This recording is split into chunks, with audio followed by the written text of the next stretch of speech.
તો રાજ્યમાં આગામી 7 દિવસ હળવાથી મધ્યમ વરસાદની આગાહી કરવામાં આવી છે। પશ્ચિમી પવનો અને ભેજના લીધે હળવા વરસાદનું અનુમાન કરવામાં આવ્યું છે। દક્ષિણ ગુજરાતના જિલ્લાઓમાં છૂટાછવાયા વરસાદના એંધાણ છે।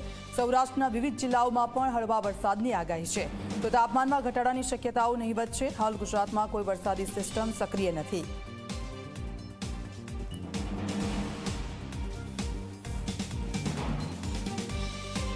पश्चिमी हवाएं चल रही है और थोड़ा सा मॉइस्चर कन्वर्जेंस है, जिसकी वजह से अगले 7 दिनों तक छुटपुट बारिश देखने को मिलेगी गुजरात रीजन में और सौराष्ट्र कच्छ में दोनों में भी।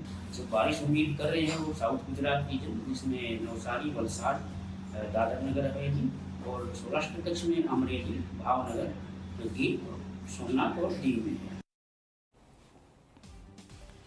તો વરસાદની આગાહી કરવામાં આવી છે। 7 દિવસ વરસાદની આગાહી કરી છે। દક્ષિણ ગુજરાત અને સૌરાષ્ટ્રમાં વરસાદની આગાહી કરવામાં આવી છે। તાપમાનમાં ઘટાડાની કોઈ શક્યતા નહીં।